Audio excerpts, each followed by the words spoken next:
Mr. Ballen is back with a brand new video, and this one has got a very, very interesting title, like I say in every single Mr. Ballen one, but they always have interesting titles. This one says, "This mystery unraveled in a blog post." So who has grasped themselves in? Let's find out. But before we do, if you do actually like these videos, then please consider hitting like and subscribe. It supports me, it supports the channel, and don't forget to follow Mr. Ballen as well, because that's the most important thing.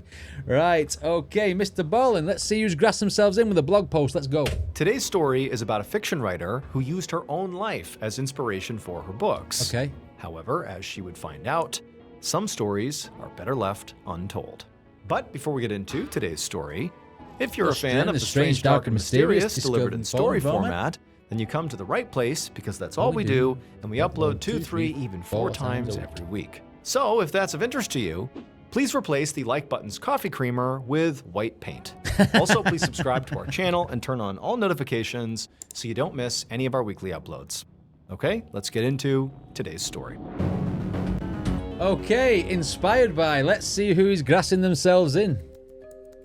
On the night of June 1st, 2018, 68-year-old Nancy Crampton Brophy sat in bed with her computer on her lap in the home she shared with her husband in the suburb of Beaverton, Oregon. Right. Nancy was trying to work on her newest book, but for some reason, she just couldn't focus on the chapters she was writing. So Nancy was a romance writer who had actually finished 11 novels. And she also ran a blog with some other romance writers who lived in the area. Now, writing really was Nancy's passion, and she'd been doing it her whole life.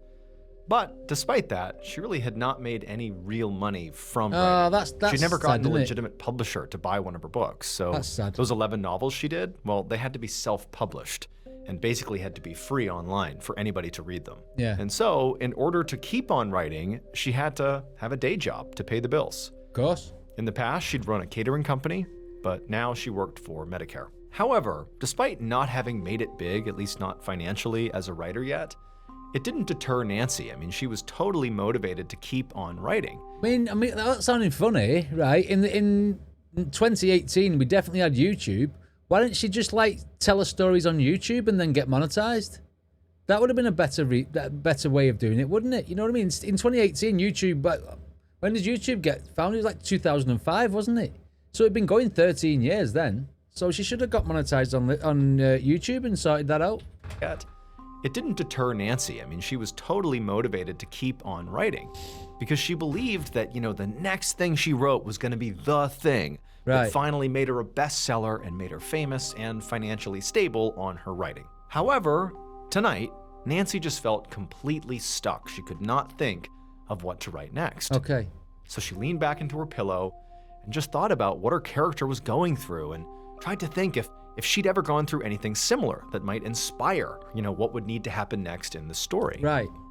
So these romance epics that Nancy wrote were very over the top, but she did draw a lot of inspiration from her actual personal life. Most of her work featured very powerful women and had similar themes like freedom and strength and love, because Nancy really valued all those things in her own life. Yeah. The other things all her books had in common was they always had happy endings. And Nancy knew all about happy endings because in some ways, you know, she was living one.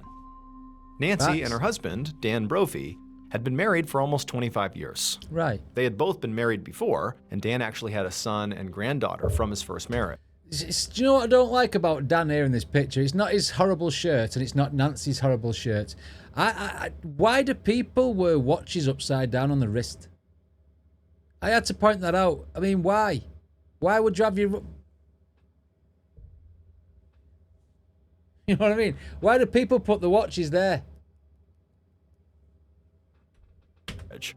And so the fact that Nancy and Dan had found each other after essentially both of them had been living what, you know, felt like very complete lives to that point, felt like another theme that she wrote about all the time, which was this idea of fate. You know, as if fate is the thing that brought Nancy and Dan together. Dan and Nancy even called themselves soulmates, sort of playing on this idea that really fate had led them together. I mean, they had fights and disagreements like any other couple, but they also knew each other so well that sometimes Nancy felt like they could almost read each other's minds, and that sort of got them through any rough patches. And also, another part of the reason that they seemed to work so well together as a couple was because they gave each other plenty of space to pursue their own interests. And that's important. You know, given freedom, something, again, that Nancy really valued. If you've both got your own businesses and you've both got your own things that you do, it is important not to step on someone else's business and say, like, you've got to come here now, you've got to do this now, you've got to do that now. You know what I mean? You've got to give that space, man. And so for Nancy, her sense of freedom, her sense of, being able to pursue what she wanted to, meant shutting herself away every evening in their little attic bedroom for hours and hours to write. And for Dan, his sense of freedom and his ability to pursue his own interests meant working long hours at a career he loved as a chef and a teacher at the Oregon Culinary Institute. I'd be straight up Just PlayStation. like Nancy was sort of obsessed with writing, Dan was obsessed with food and cooking. When he was not in a kitchen, he was often out in the backyard of his and Nancy's house, raising chickens and working in his garden, or maybe on a trip into the Oregon woods to forage for mushrooms. But tonight, despite how happy... What are you going to do with your spare time while I'm writing? Well, I'm going to go into them woods over there and find some mushrooms. We know what Dan was after, and they weren't just mushrooms. They were the magic variety, weren't they? Let's face it. Nancy's life was and how secure she felt in her own relationship, like none of that really mattered relative to what she was trying to do, which was write this book. She just was not able to do it. And as she continued to struggle with writer's block, her mind kind of spiraled off into more sort of pessimistic thinking, and she began thinking about, the money problems that recently had begun to take a toll on both her and Dan. Neither Nancy nor Dan had ever made particularly high salaries, and their finances had always been pretty tight, so that was kind of normal for their relationship. But about 2 years ago, they'd gotten really behind on credit card debt, and that extra debt threw everything else out of whack. And at one point, they actually had not even been able to afford their mortgage. So the day jobs really weren't being sufficient to carry this lifestyle. When he said at the beginning, Mr. Ballen, that she needed to have a day job so she could write, then it wasn't what's the word I'm looking for? It wasn't stable. So she needed to do more. Now, realistically, things were actually more under control now. Nancy and Dan had taken a chunk of money from Dan's retirement account to pay off some of this debt, and they'd also made the decision to sell the house they were in now, and downsize, which Nancy actually was kind of excited about. With these lower overhead costs, it would likely mean that she would get to quit her day job and just pursue her passion, writing, and also pursue being... No, don't quit your day job. Get your money built back up. Grandmother she possibly could be. So in a way, things were starting to look up, at least in terms of, their financial situation. But Nancy knew, especially tonight, that she couldn't just forget about the fact that they had these problems. Like, she couldn't just pretend they weren't there. In fact, tonight, the reason Dan was not home when normally he would be is because recently Dan had picked up a second job cooking for an assisted living facility. And there we have it. Dan's doing all the work so she can sit on a bum and do these stories. Hi, Armageddon Soldier. Resident Evil does look different. It does, right. I was playing that earlier, but I died in that house behind Mr. Ballen. For all you watching this Mr. Ballen reaction, but I'm doing this on a stream. Right, okay, so Dan has got 2 jobs so that she can sit on a bum and type on a computer. Right, okay. Recently, Dan had picked up a second job cooking for an assisted living facility, and he had picked it up to help pay off this debt. So it really was sort of beginning to infect their whole lives. Yes, 100%. He was working for a friend of theirs. It was a woman whose name was Tanya Medlin. And the job wasn't bad exactly, but it definitely was not Dan's dream job either. Did he run off with her? But just then, as Nancy's having all these kind of conflicting and sort of bad thoughts, she heard the front door open and realized that Dan must be home. So she slammed her laptop shut, figured she would attack this later, and she went downstairs to meet him. Nancy got to the front door just as Dan was taking off his boots and coming into the house. And she quickly gave him a kiss and asked how his shift went. But Dan just kind of grunted and said, fine. And then he disappeared into the kitchen to make some food. Dan had always been a pretty gruff person, but to Nancy, it was sort of part of his charm. He was blunt and a little socially awkward, but his love language was food. And so he made her elaborate meals to show her that he cared about her, and she knew that. Nancy did know that other people didn't really understand Dan and often took his mannerisms and gruffness the wrong way. In fact, at the last school where he taught, he'd gotten fired because of his bad attitude. And at the Culinary Institute where he was currently teaching, a group of students had complained that he was way too tough and had impossible standards.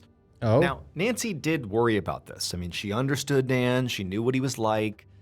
But I mean, the reality here is that if he loses his job or multiple jobs then here, she they're going to be in a can't do bad her spot work. financially. And again, they have these financial problems that they're working through, but that would be really bad. And then also on top of that, this was sort of buried in the back of Nancy's mind, is she had this fear that, Dan was going to upset the wrong person. It just seemed like he kind of made people mad everywhere he went. And who knows? I mean, a student could snap and try to hurt him. And so It's a Mr. BALLEN story. So that's probably a good intuition. it was just the stress kind of coming through as she can't write and they have money problems. But on this night, she just had this feeling of like, I hope he's going to be okay here. I hope he isn't going to make pissed someone more off. people mad and jeopardize his own safety. And so Nancy goes to Dan in the kitchen and she kind of tries to lighten the mood and just like ask him how the day went, nothing too crazy. But she noticed that Dan's attitude was really bad. Like even by his standards, he was really being quite rude. Right. And Nancy knew that very likely the reason for this is because he had to work the second job because they were in debt. And so Nancy tried to be understanding, but as Dan got grouchier and grouchier over the course of the next few minutes, Nancy just started to feel like he was being rude to her and it was totally unnecessary. And it's like, she's in this with him. Why are you treating me so badly? Because I think there's a balance here. There's a balance that's tipped in the wrong. And because he's working two jobs, he's becoming resentful and she's sitting in her house all day. That's why he's annoyed. That's what it is. Because she'd give up a job that she could have quite easily done and then afforded this house together and still done her work at night. And then Dan wouldn't have to work, come home, work, and then come home. Do you know what I mean? That's what it'll be. 100%. Eventually, Dan finished making his snack and it was big enough that he put some on a plate for Nancy as well, and he handed it to her. And this made Nancy smile, even though she was kind of annoyed with Dan, because it felt like, oh, the old Dan's back. Giving me food is his way of showing me he loves me. And so they ultimately sat down together and they ate and they chatted a little bit before Dan said, I'm tired, I'm going to bed. It was at this moment Nancy said, "You're lazy." Just before 5 a.m. the next day, so Killed him. June 2nd, Nancy woke up to the sound of Dan banging around in their bathroom. Nancy liked to sleep in when she could, and today she could. But Dan, he couldn't, because he had a lot to do that morning, so he was up. That day, he had to go to his school, the Oregon Culinary Institute, to set up the classroom before his students got there, and then also teach that day. And then before that, he also had a list of chores that he did around the house before work, like feeding his chickens. Nancy tried to fall back asleep, but Dan, frankly, was too loud. And at this point, she was kind of back in some negative thought loops and she couldn't sleep. And so she laid there and she began thinking in particular of all the negative thoughts about the book, that she just couldn't continue to write this book. It was like she really had writer's block. Oh, God. And she had not really experienced that in previous novels. This one was just really, really challenging. And so after tossing and turning for a few more minutes, feeling really frustrated, she decided she would just get up and go take a drive and just clear her mind. This was Nancy's go-to. Whenever she needed to work out a storyline or plot hole, she would just hop in her car and drive around and just kind of let her thoughts wander. And this morning, she knew exactly where she wanted to go. She wanted to go to this very beautiful neighborhood with streetcar tracks and tree-lined roads in the nearby city of Portland. So up and out of bed she got. She found Dan in the bathroom and said bye to him, and then she went outside, got in her car, and she was off. Less than 20 minutes later, and Nancy was in Portland. In particular, she was in the neighborhood that she thought was beautiful, and it was this area near a place called Washington Park. Right. And so it's got beautiful foliage, and there's all these beautiful homes, and it's just this wonderful area. And she's driving around, just kind of looking out the window, enjoying herself. And then she had this sort of pang of jealousy, because Dan's school, where he worked, was roughly in this area. And so he got to go through here every morning, and she suddenly felt like, man, I wish I could do that. You can. However, as she continued to drive around Portland... You can do that. I mean, you sit in your house all day. You can go for a drive at any time you want. You're not working, is it? It's not like it's taking up all your time sat writing a book. You can just stop when you get, especially when you get writer's block. So why get jealous? It's crazy, that, man. She began to see other sides of the city that she herself did not necessarily think were so great. In particular, she drove through an area where there were all these tents on the streets, where people who were displaced or potentially homeless, that's where they were living. And, they were making the best of it, but from her perspective, this represented danger. And in fact, there'd been a whole lot more drug and criminal activity in this area lately that sort of coincided with more and more of these tents popping up around town. And this had actually really bothered Dan. He was worried about this. However, the way Dan had responded, ultimately, beyond just telling Nancy about his concerns, is he had recently started this outreach program where he took extra food from his school and he gave it to a local church to help feed the homeless. Right. Now, Nancy and Dan both thought this was a great idea, and it seemed like, giving back in that way was exactly the right way to respond to what really amounted to a homelessness crisis in the city. But for Nancy, who worried about Dan, she couldn't help but feel like, I kind of wish he wasn't really getting involved. Like, I don't really want him in this part of town. Because he's I want danger. him home and safe, or just at his school and safe there, and she just had this growing sense of dread that something was going to happen to Dan. And maybe it does. But like going back to earlier point, when I said that if you're doing your job and this job, blah, blah, blah, then you don't step on someone else's job or whatever they do for a living. And if you was working, he might not have had to do this. She just had this growing sense of dread that something was going to happen to Dan. But as Nancy is having seemingly like 10 thoughts all at once in all different directions, she suddenly has an epiphany. She has this moment of absolute clarity about how to write her book. It was like all these elements came together and were showing her the way. Okay. And so in an instant, she turned back around and she drove back home to get to work. When Nancy got back to her house, she saw that Dan was already gone, which meant he was off to work at the Culinary Institute, which meant Dan was sort of, back into the dangerous part of town, potentially, surrounded by these homeless people that could potentially harm him. At least that's where her head was going. But she told herself she needed to focus. She needed to just do the writing while she had this moment of clarity. And so she rushes up to her bedroom and she spends the next 2+ hours just writing nonstop. But And the then phone at rings. around 10 a.m. that morning, her concentration was broken when her cell phone rang. And when she answered it, she was very surprised to hear one of Dan's colleagues from the Institute on the other line. And the colleague sounded totally frantic, and she told Nancy that Dan was not at the school, and she had heard there was a shooting at the school this morning. And so she was just worried about Dan. She had to make sure he was okay. She said she had tried to call Dan to see what was going on, but he hadn't answered, and so she was hoping that Nancy would know where he was. When Nancy heard this, it was like immediately her mind exploded with all the worst possible case scenarios that could be playing out here. But, she took a deep breath and tried to stay calm, and she told this colleague, although she was not confident this was true, but she told the colleague, likely Dan is just in the middle of a lesson, and that's why he's not picking up his phone. He's probably just fine. The colleague sort of agreed and decided they would sort of wait and see if maybe Dan got back in touch with them. But as soon as Nancy hung up the phone, she threw her laptop aside and ran downstairs and turned on the TV. And as she was flipping through channels looking for the news to find out more about the shooting, she also grabbed her phone and called Dan. But it rang and went to voicemail. So she hung up, she tried it again, never a but good again, sign, he that didn't is it? answer. And so she texted him, but he didn't text back. At this point, the news was now on the TV. And as Nancy took stock of what she was seeing on the screen, she was horrified. Because it was all these images, from helicopters and from reporters showing Dan's school with all these police and all these news crews outside. I mean, clearly something had happened at the school. Yeah. And she had just spoken to the colleague who said there was maybe this shooting. And so she raised the volume to see if they would maybe say, was it a shooting? Did somebody get shot? Who got shot? Who did the shooting? What happened?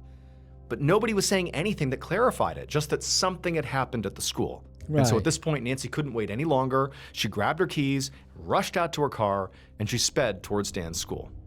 Less than 20 minutes later, Nancy drove through that same beautiful neighborhood that she had been in that morning in Portland. Like she but this time, instead of admiring the scenery, she was laser focused on trying to find out if Dan was okay. She was calling and texting him, and she was cycling through the radio to hear any news broadcast about what had actually happened here, to make sure Dan was not involved in it in any way. But at this point, all she had learned from the news was that there really had been a shooting at the Oregon Culinary Institute. But that was it. There was no other information. And so by the time Nancy actually got to the school, she was such a nervous wreck. She was so anxious. She was nauseous. Her hands ached from having white-knuckled the steering wheel on the drive over. I mean, she was a mess.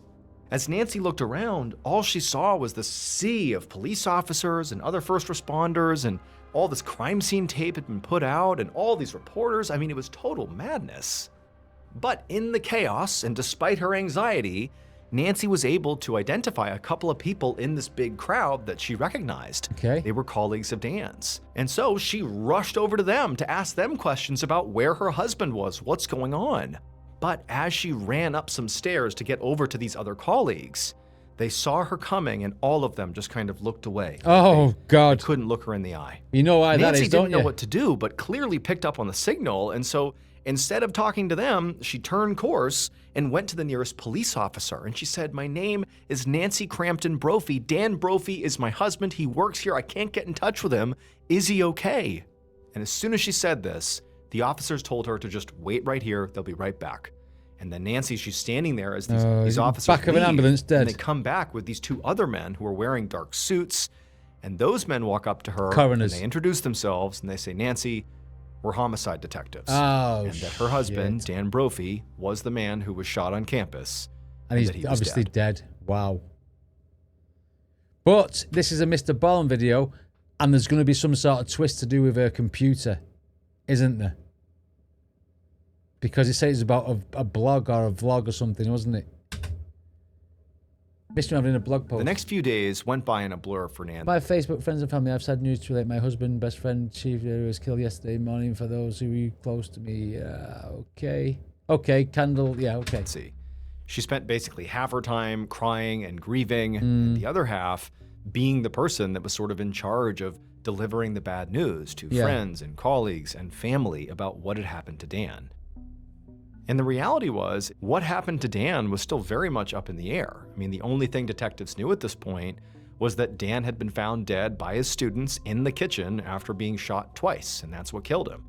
But the school actually didn't have good security camera footage, and so there was no footage to try to indicate who could have come into the classroom and killed him and then left.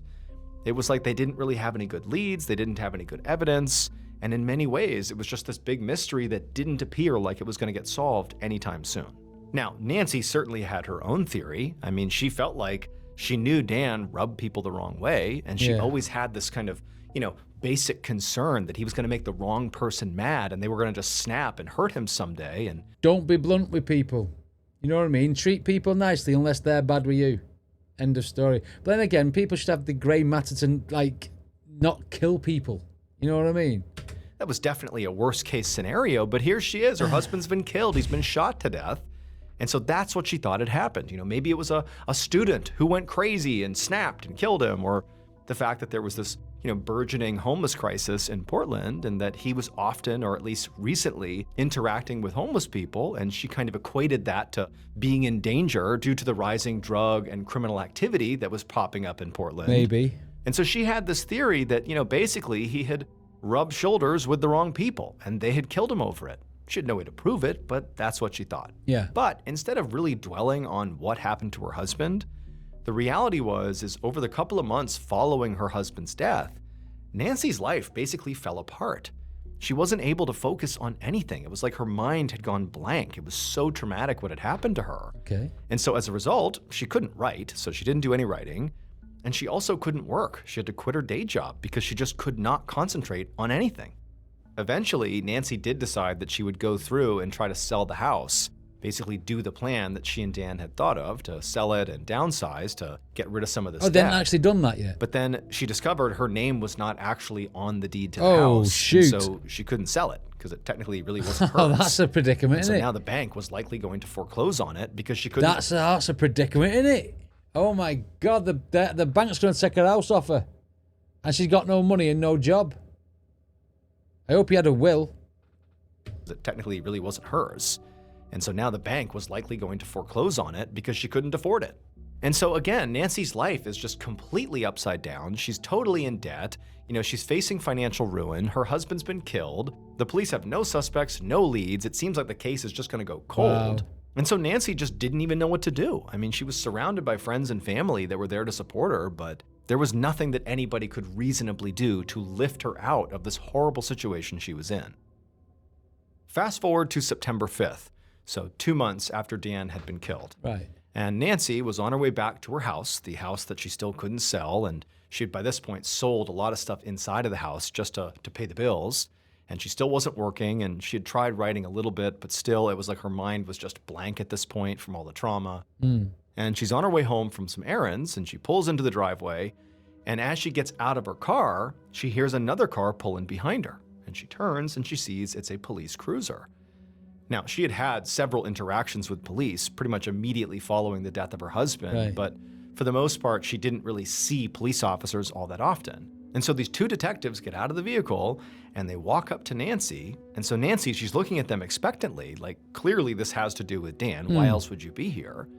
But she's wondering, maybe there was a break in the case. Maybe there's a promising new lead, or they That's what I was thinking until you said that. But she just stood there and they walked up to her and they told her that there has been a huge break in the case. They found something on the internet that points to exactly who Dan's killer is. It would turn out Dan's killer had actually confessed to their crime on the internet more than a decade before it happened. The killer literally wrote about how all they think about is murder, and that you have to be organized and ruthless and very clever to commit murder, and that, the thing they know about murder is that everybody has it in them if they're pushed far enough. But the most damning thing about the confession was that the killer posted it on a romance blog under the title, How to Murder Your Husband. Dan's killer was his own wife, Nancy.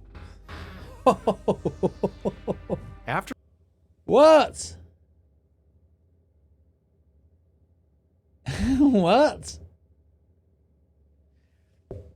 I mean, it might be the story that's kept. I don't think Nancy's actually gone and killed him because she's upset. Mind you, she looked quite happy at that vigil, didn't she? You know what I mean? Own wife, Nancy. It'll be someone's followed a story, haven't they? Someone's read one of her books and gone, right, I'm going to kill someone. Then I tell you what, I'll kill her husband. After she wrote that blog post, Nancy would spend the next 10 plus years writing romantic thrillers about powerful women who fell in love and then murdered their enemies. Now, to be clear, Nancy really did love Dan, and she did think they had this beautiful life together. But Nancy ultimately loved writing more than she loved Dan. And so ultimately, Nancy killed Dan basically to, one, live out the sort of fantasy that she played out in all of her novels. She actually about did these it. Powerful women killing their enemies. And, Dan was not her enemy, but he sort of represented a hurdle between her and the life she wanted, which was to be a writer full-time, which meant she needed more money. And if she killed Dan and got rid of him, she could collect on his life insurance policies and fund the lifestyle that she wanted. Oh, and so in a way, there was a parallel there. And so she was able to literally live out a fantasy and also finance this lifestyle that she dreamed of to be. How did she kill him? Because didn't she get the phone call to say that he was dead and she's gone looking for him? Or was that all an act? Was she acting a fantasy out?